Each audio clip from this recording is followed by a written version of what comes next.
The conversation centered around the importance of financial inclusion in alleviating poverty across the country.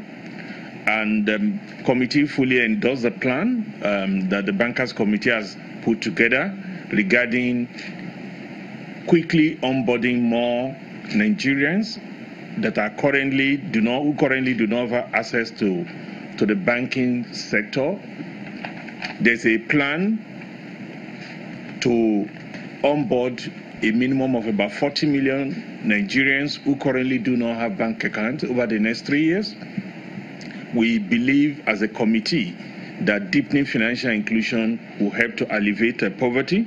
How do we intend to do this? We have this rapid program to license more agents. About 500,000 agents is expected to be licensed over the next 3 years. Onboard additional 40 million customers into the banking sector. And because this is a very important initiative of the Bankers Committee, we will provide periodic updates to the members of the public. The bilateral currency swap that Nigeria signed with China. And on the back of that, Central Bank has already gone ahead to issue regulations for transaction with authorized dealers in renminbi. If you all remember, China, as we speak now, is the biggest trading partner of Nigeria.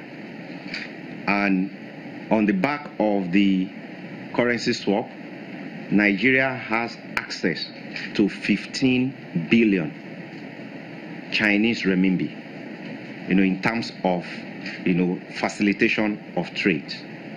So what has happened, during the Bankers Committee meeting that we just held is the fact that importers of Chinese equipment, machinery, goods are being encouraged to get invoices in renminbi. Central Bank is willing and ready to incentivize importers so that instead of bringing invoices in dollars, they should bring invoices in Chinese renminbi. Because, as I've said, to the extent that bilateral currency swap is in place, and Nigeria is able to tap into about 15 billion renminbi, we should be able to use that to continue to facilitate trade.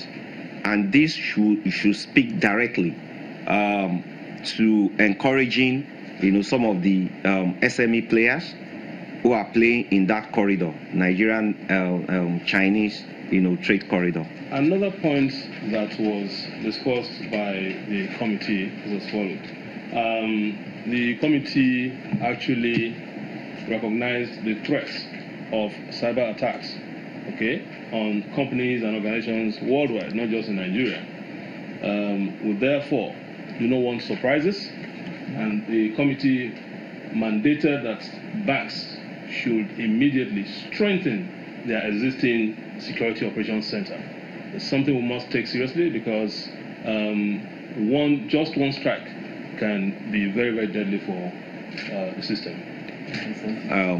The idea is that Central Bank, and between Central Bank and the Bankers Committee, the idea is to start to encourage importers to receive invoices in renminbi instead of US dollars.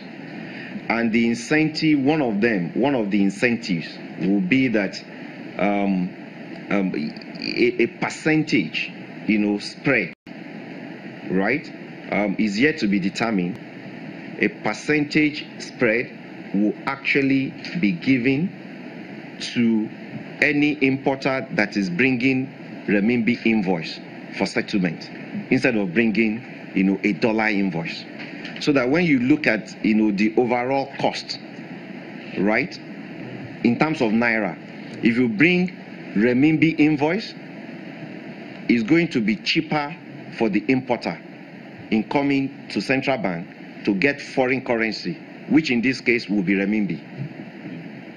The importer will actually bring lesser amount of naira. If he goes ahead to bring from the same supplier, mind you, from the same supplier based in China, maybe in Beijing, If he goes ahead to collect invoice in dollars, it's going to cost the importer slightly more in terms of the naira amount that he's going to use to get the foreign currency. So it's part and parcel of trying to encourage. And don't forget, let's link it back to what we are talking about in terms of external reserve and the rest of it. We've got almost 48 billion US dollars. Because we trade a lot with China, China being our largest trading partner. If we are able as a country to continue to bring in machinery and equipment without depleting our dollar reserves, then the external reserve will not be under threat. So with the 15 billion renminbi in place based on this bilateral currency swap, we are in a very good position.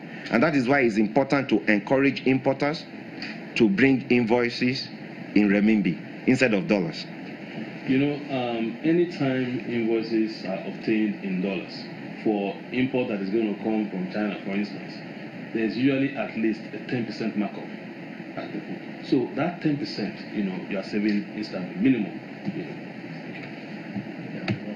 A central bank, however, can give an approval to any Nigerian bank that wants to go and have a branch or an operation in China. So it's the Chinese authorities that will license banks that will operate in their jurisdiction. The central bank will only give an approval for the bank to go to China. Those were highlights of Thursday's Bankers Committee. Let's take a break. When we come back, we're taking a look at everything that the Buhari's administration is throwing at the country's medium and small enterprises. That's a very conversation you don't want to miss.